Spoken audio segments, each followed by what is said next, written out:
And she's usually very quiet, so naturally. I She's thought gonna it was. bark today. I thought it was one of Ann's dogs. You're Well, muted, Ann. you're probably going to hear from Tootie at some point, probably when I start to speak. She You might see a cat also on my And I- screen. right. I Oh, need to get a Kleenex. I'll be right back. We've got a few minutes.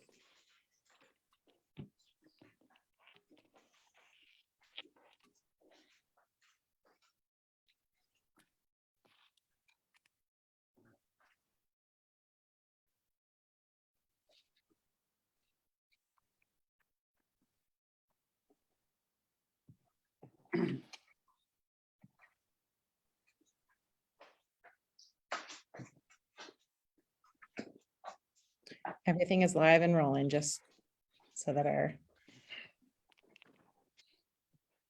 participants know. Oh yeah, I just went to the Facebook page and can see us there. So hi, people on Facebook. It's working.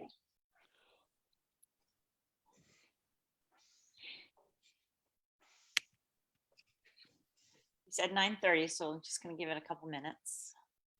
Don't want to lose anybody, have anybody miss the beginning.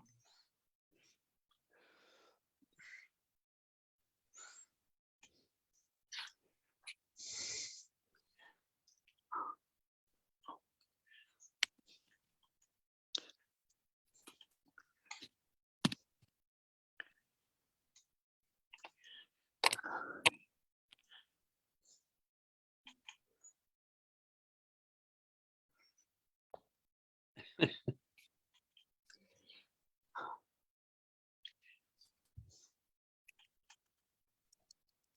it goes.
Okay, everyone, I have 9:30.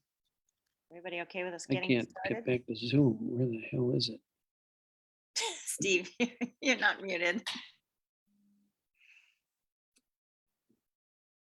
Oh, there. Steve, why don't you mute and we'll get started. Can you hear us, Steve? I just want to make sure.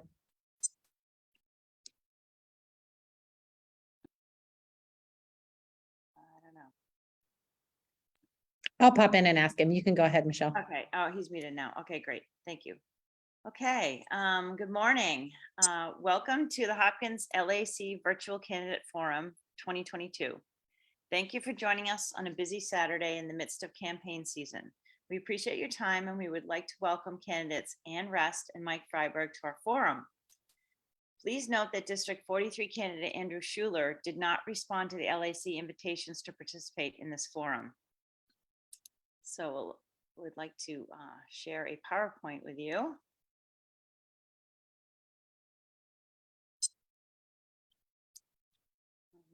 We think.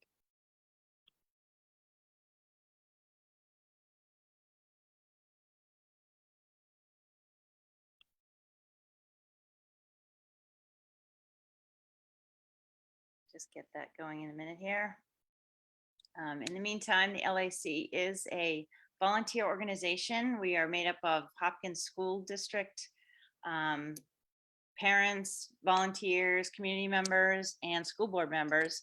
and we work with the Hopkins School Board to advocate for public education in Minnesota with our state and federal legislators.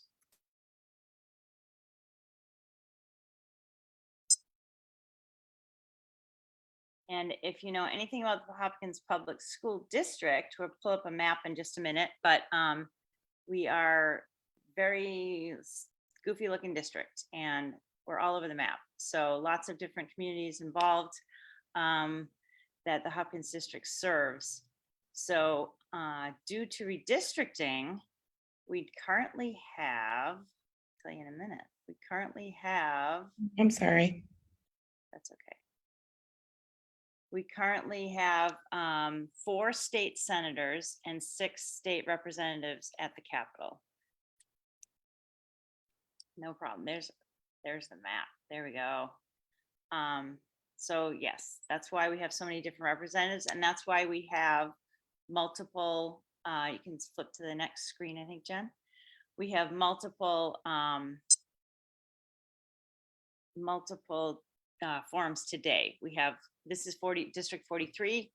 We have one at 11 o'clock for District 45, one at 1 o'clock for District 46, and one at 3 o'clock for District 49.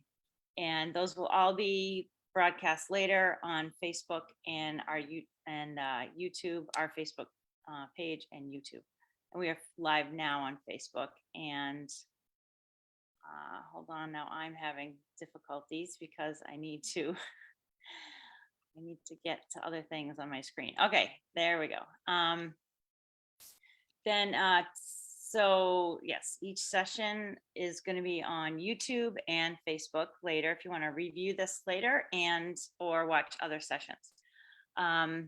Then we have guidelines for our constituent questions. Let's see. So the LAC, first of all, does not support or oppose any political party or candidate. The views expressed in this forum are those of the candidates and not of the LAC or Hopkins Public Schools. The purpose of this forum is to offer an opportunity for voters to hear the candidates discuss important education issues that will affect students and families in our school district and across Minnesota. Questions were submitted in advance via our website, and any questions that are unclear or hostile of a personal nature will not be used, were thrown out. And questions that are similar may be combined and summarized. And questions may be submitted during the chat, during the Facebook Live event here, and we'll take a look at those and see if they are, they do not duplicate what we're already asking, and we can ask those as well. Let's see, next slide.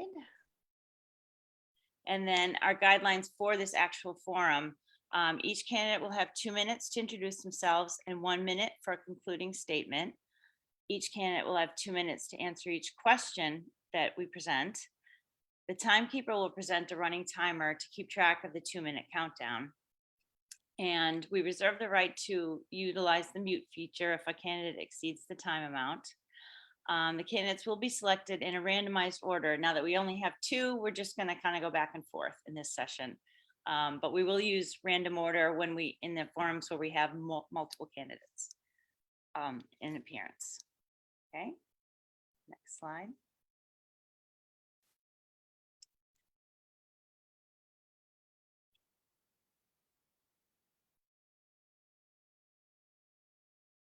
Now, just before we let the candidates introduce themselves, there are 3 questions that we will start with that the candidates have seen prior, so they are fully aware of these questions, and then we will go to audience questions.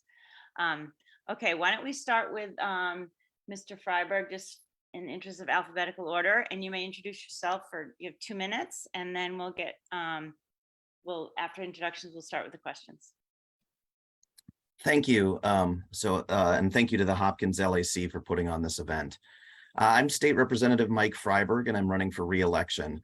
Because of redistricting that happens every 10 years, I'm running for re-election in a slightly different district that includes new areas. The new district number is 43B. It includes all or parts of Crystal, Golden Valley, Plymouth, and Robbinsdale. I grew up in our area and have dedicated my life to public service and my community. My parents moved to Golden Valley when I was 6 weeks old, and they still live in the house I grew up in. With the new district lines, they'll be able to vote for me for the first time since I was on the Golden Valley City Council. Growing up, I attended Hopkins schools, including kindergarten through 6th grade at Meadowbrook Elementary in Golden Valley. I'm married with 2 kids who attend Robbinsdale Public Schools. I've served as state representative for 10 years, holding a variety of leadership positions, chair of the Preventive Health Policy Division, chair of the Government Operations Committee, and assistant minority leader. I've successfully championed legislation that benefits both Minnesota and our communities. The bills I've authored include urgent topics such as climate change, transparency in elections, and pandemic response. The legislation was signed into law, even though Minnesota has been one of very few states with a politically divided legislature. If reelected, there are several issues I'd like to take on, but for this forum, I'll focus on my education platform.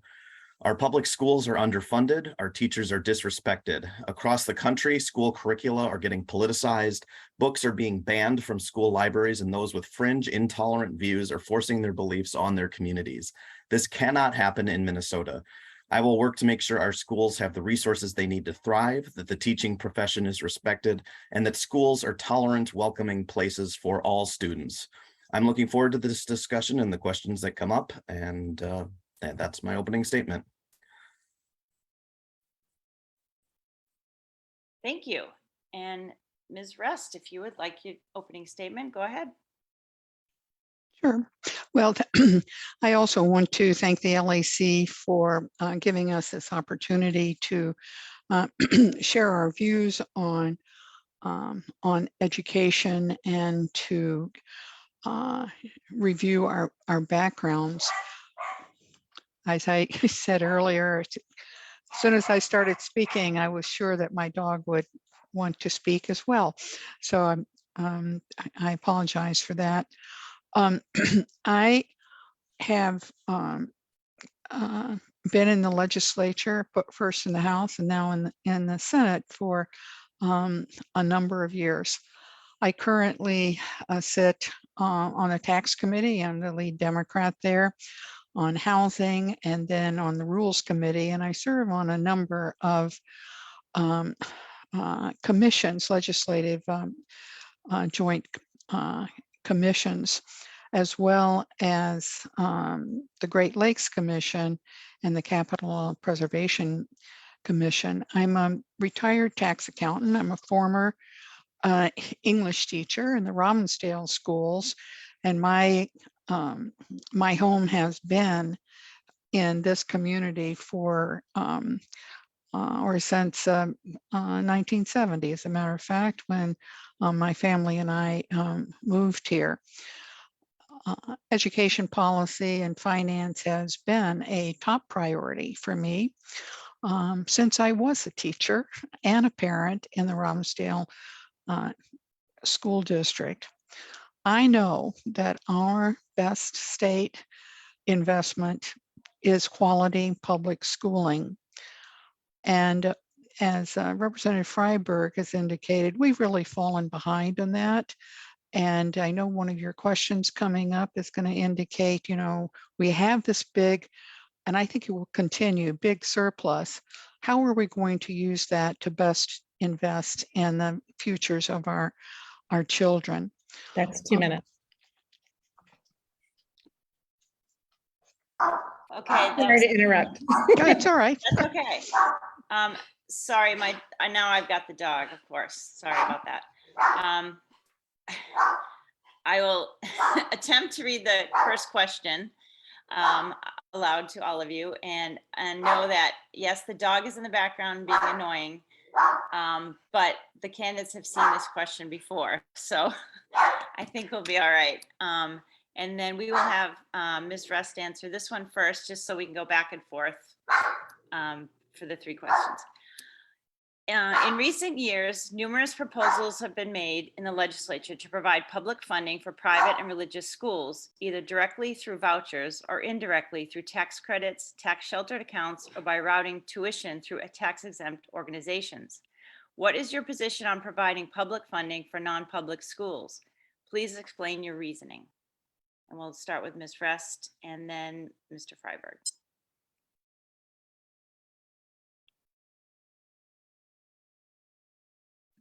I don't think Ms. Rest is sorry. Muted. There you go. All I right. think I have longstanding and well-known position opposing vouchers and inappropriate support for private or religious schools that is funded by our tax dollars. And there, as you've indicated in your question, or assumed in your question, there are those that are constantly trying to push us in that direction.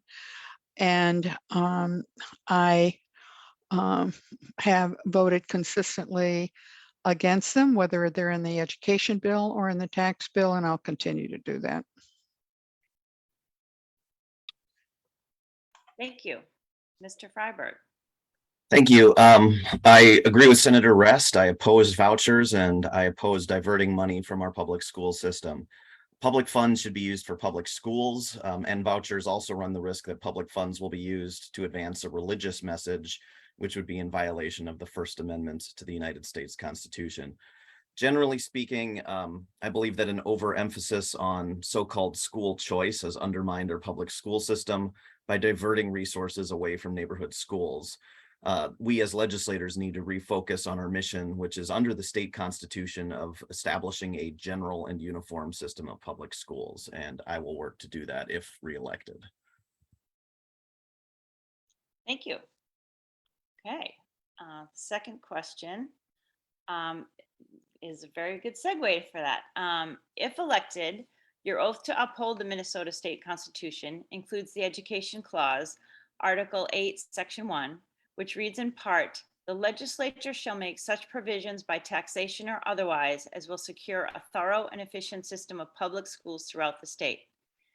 Given the fact that the state currently has a record high surplus, and given the fact that education spending is $925 per pupil behind where it was in 2003 as adjusted for inflation, describe your education spending priorities and/or your plan to secure sound funding for Minnesota public schools. And we'll start with you, Mr. Freiberg. So thank you for the question. In 2021, the House was able to achieve historic increases to the general education formula. It was 2.45% in 2022 and 2% in 2023. And we also temporarily funded to reduce the special education and English learner cross subsidies. That progress came despite the Senate majority's initial proposal of $0 in ongoing formula funding for schools. I know Senate, and that's when I'm talking about the Senate, I'm generally talking about the majority there. Senator Rest has been a strong supporter of our public schools, as she said, throughout her career. But we need to continue to work to make sure our schools are whole, including permanently funding the cross subsidies. And if I'm reelected, I will work to do that. Okay, Ms. Rest. Well, it should come as no surprise that my views are very, very similar, if not exactly the same as as Representative Freiberg's. And what I hope happens in the 2023 session is that we don't squander the opportunity that we will be given to support our public school systems, particularly efforts to reduce the racial disparities that we find. We find them not only in education, but also in housing and in healthcare. And we're going to have a unique opportunity to support our children for quality education and to support their families, which right now I think are in jeopardy. And so I'm going to be a very strong voice for funding and increasing the funding and looking at the different ways and the different streams of funding that we send out to our school districts. Okay, thank you very much. And now let's have a student ask question number 3. Oscar, how would you like to ask number 3? Hi, everybody. I'm Oscar Wolf. I'm a senior student board representative for the Hopkins Hopkins board, and I'm also a student representative on the Legislative Action Coalition. So for the third question, the research is clear. Children who are fed while at school do better academically and socially. Despite knowing this, we still require families to pay for the food students consume while at school. Bills have been proposed at the federal level, and California and which one is that? Sorry. Maine. Maine have passed laws fully funding school nutrition departments. How would you address this issue and the funding crisis looming for school districts across the state? My first. Yes. Well, that's a very important question, and thank you, Oscar. As I indicated just now, our families have all kinds of challenges that result. Our policies have resulted in a lot of disparities between families on any number of issues. And one of the problems we had with funding for food is we found ourselves getting into a shaming position for students who weren't able to, and their families, to pay for the food that they consume at school. And so I agree that we need to find and fund, and we have that opportunity, food for students at schools, and sometimes even for them to take home over the weekends to keep them healthy and ready to learn. Okay, thank you. Mr. Freiberg. Thanks. So throughout the pandemic, the U.S. Department of Agriculture provided 2 free meals per day to all children 18 and under, regardless of their family's income. That program unfortunately expired on June 30th, 2022. So in anticipation of the program ending, this past session in the House, we proposed expanding the number of schools that could offer free meals to all of their students, to include schools where more than 40% of students come from low-income families. These meals are a lifeline to many students in our district. Learning is much more difficult on an empty stomach, and we need to make sure meal funding continues in a sustainable manner. And as Senator Ress said, we also need to make sure students aren't shamed for taking advantage of these meal programs. Okay, thank you. That concludes the 3 questions we had that the candidates have seen before. We do have a host of questions, but that cover a various array of topics, and we'll go to those now. Have any questions come in via Facebook from our viewing public? Okay, thank you. Let's start with, this is a question from staff, so I feel like we should answer that. We should ask this one. Somebody's asking, what is your position on the proposed legislation to raise wages of non-licensed school staff to $25 an hour?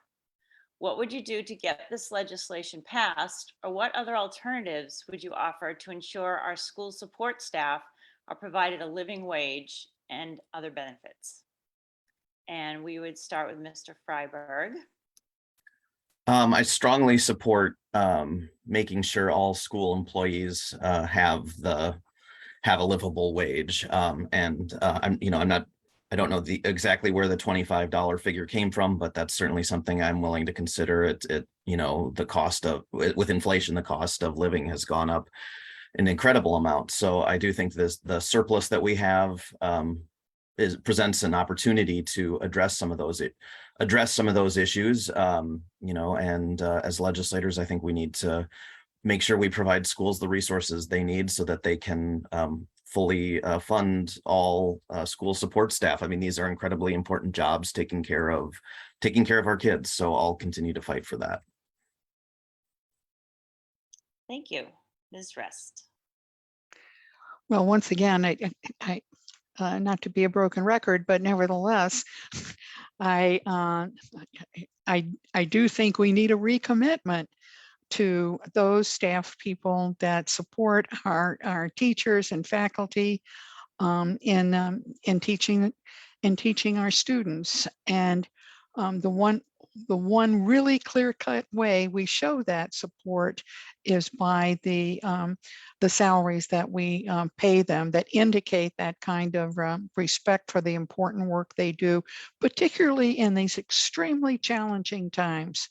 And I am very clear about making sure that public employees, not just teachers, not just staff, but other public employees also, that their salaries, their wages reflect the respect that we have for the work that they do.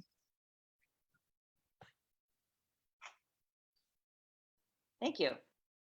All right, here's another question. Schools have changed how they deliver education, but not how they assess students. What are your thoughts on changing how schools measure student success? And we will start with Ms. Rest. Well, thank you. The ever since I was teaching, every other year, someone came up with a new way to evaluate the success of students in the classrooms and their teachers. I trust the professionals. I trust the teachers to really do what is best for their students, to help them learn, to be encouraging to them and their families.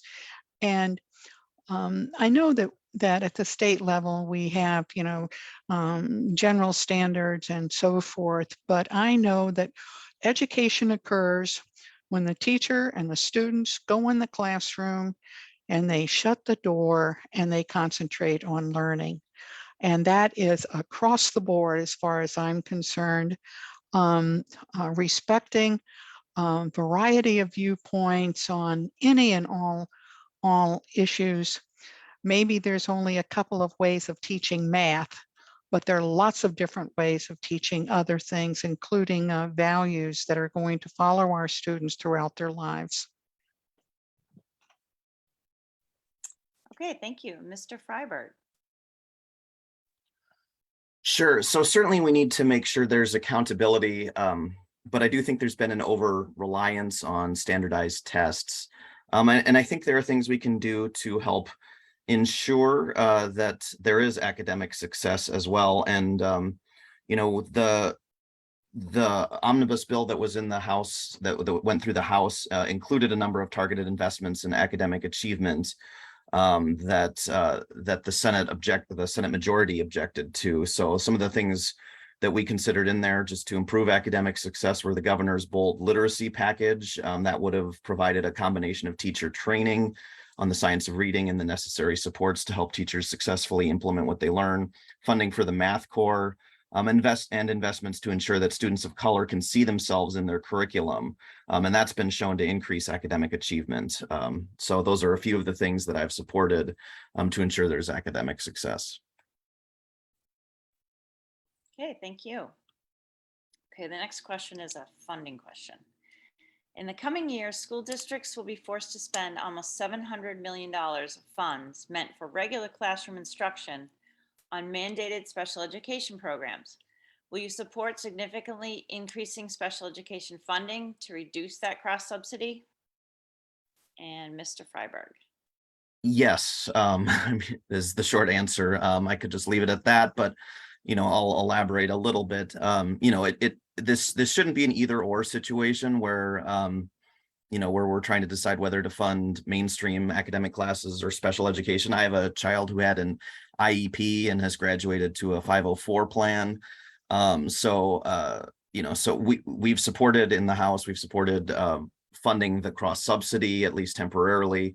I think we need to make that permanent. The federal government has failed to, has required this of us and failed to provide the funding. So I think it's something we need to do at the state level to make sure that both students who have special education needs and students who don't have the resources they need to be successful, and that the teachers teaching those students have the resources they need to be successful. Thank you. Ms. Rest. Thank you. Once again, I agree with Representative Freiberg, and also I think it's fairly important that when we think of special needs students, that we do not separate their needs from their general education needs and the general education needs of all students in our school districts. I think we do those families and those students a disservice when somehow, at least some people, tend to blame them for having special needs and expect, and that we should expect the school districts funded by state tax dollars as well as, property tax dollars, to give them an education that allows them to be successful in the community and in their adult lives. Okay, thank you. Let's see, how about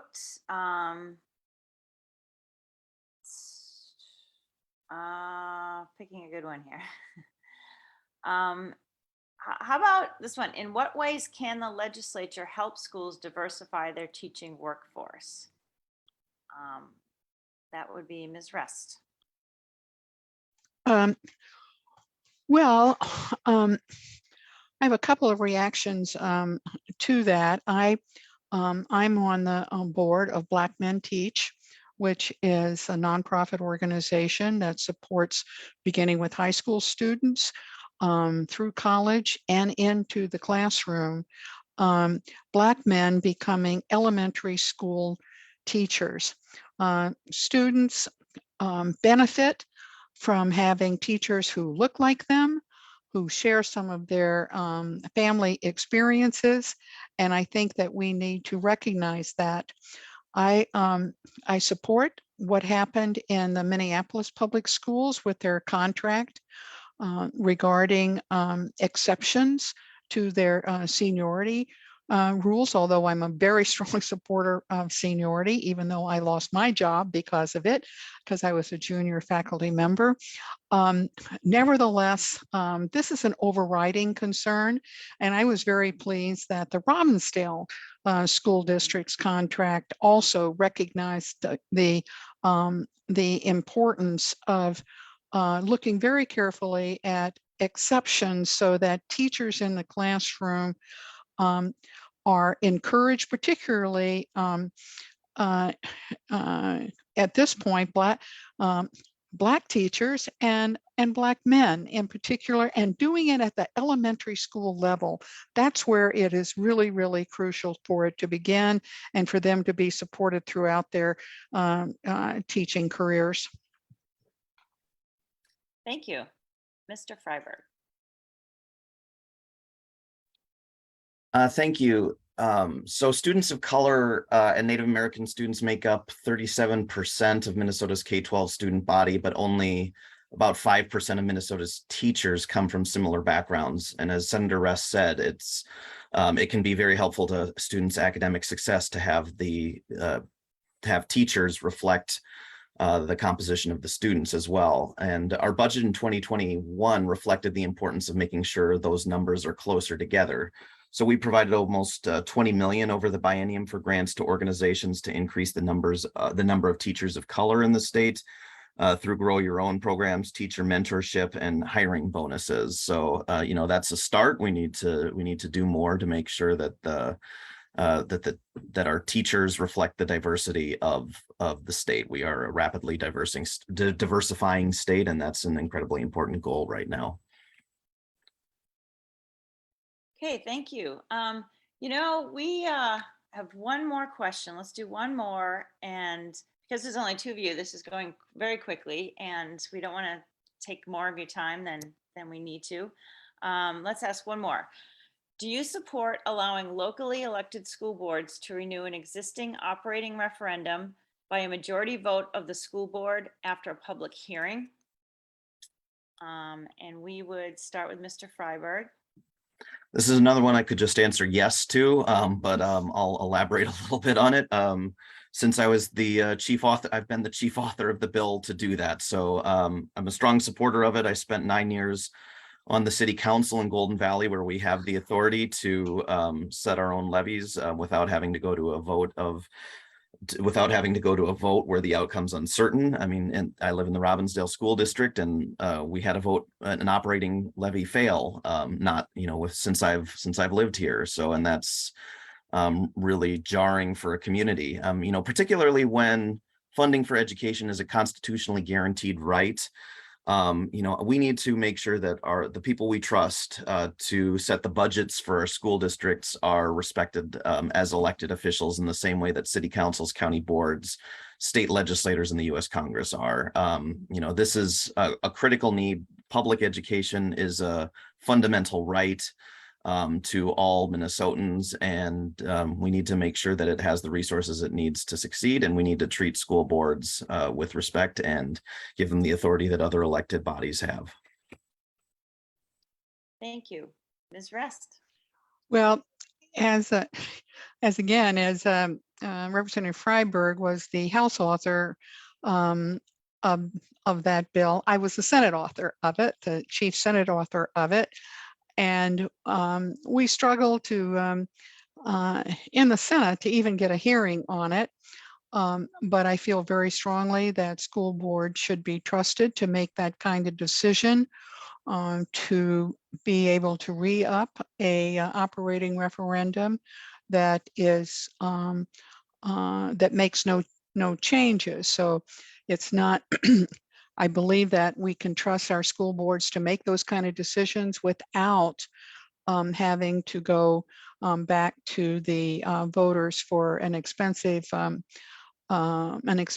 election. I believe, you can correct me, but I believe the Hopkins School District has never turned down a referendum, and so the voters there. So I think that school boards have made, and I know you, some of you serve on the school board, that we respect the wisdom and the judgment of the voters who choose wise and thoughtful school board members who are fiscally responsible for making sure that the education product that we want delivered gets done. Thank you. All right, well, I think. Cheryl, excuse me. Yes. We do have a question that came in via our Facebook live stream. I'm wondering if both our candidates would entertain that question. Wonderful. Today's workforce is changing rapidly. How can Minnesota's legislature help prepare our high school students for life after graduation? That would be Ms. Rest. Okay. Well, I think we have any number of opportunities in the environment of our high schools to do exactly that through different kinds of programs, by not assuming that every student, that every child, in order to have a fulfilled and fulfilling life, needs to have a 4-year college degree, although it should be available to them. And we have now a number of programs to do that. I think that students shouldn't be afraid that if they choose post-secondary education, that they're going to be saddled with debt for the next 50 years. In fact, probably for the rest of their lives. That's what we are finding in the student debt crisis. And we need to be, assure students that if they go the extra mile for all kinds of additional training to provide for themselves and their families, that society is going to support them. Thank you. Mr. Freiberg. Thank you. Senator Rest and I agree on many things, and this is another one of those things. So we do need to provide resources to ensure that students can thrive in whatever path they choose.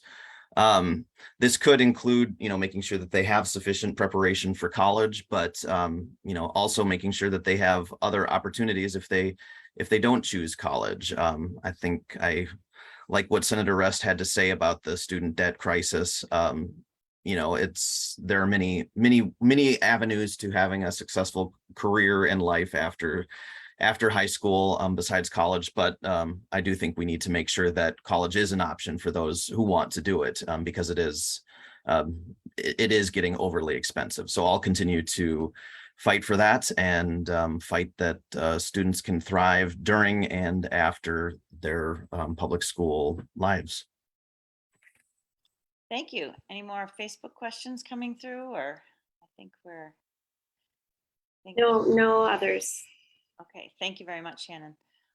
Well, let's go to closing statements. We each have 1 minute for a closing statement, and we would start with Mr. Freiberg. So thank you once again to the Hopkins Schools Legislative Action Coalition for putting on this forum. I've been knocking on doors and talking to voters since the legislative session ended. I hope we can chat in the coming weeks before the election so I can find out what issues are important to you. I'm committed to making sure our public schools have the resources they need to thrive, and that our public school students have the resources they need to be successful members of society. If you'd like to learn more about me, you can visit my website, www.mikefreiberg.com. That's FREIBERG. So thank you for your consideration, and thank you once again to the LAC for putting on this important forum. Thank you, Ms. Rest. Well, thank you. I'm going to go a bit off script here from a closing statement. I am very concerned about the safety of our students at school events and extracurricular events. As we've seen the shooting in Richfield, that school district is now going to require a parent to accompany their student to school events.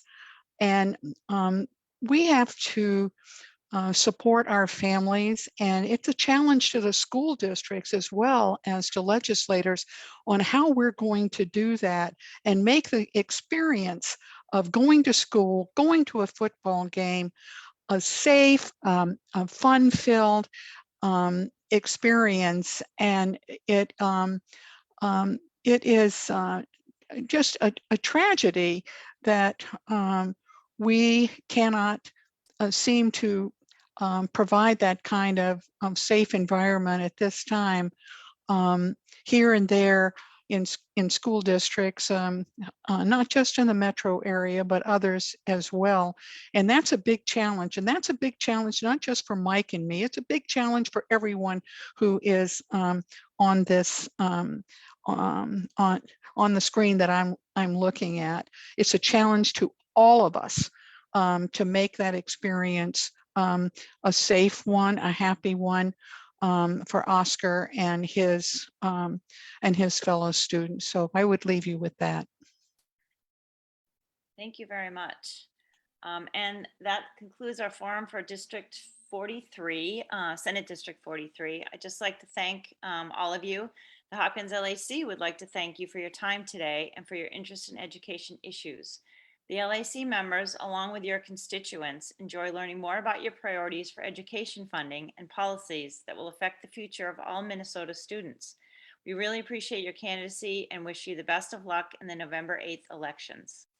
And have a great afternoon. Thank you so much for joining us. Thank you.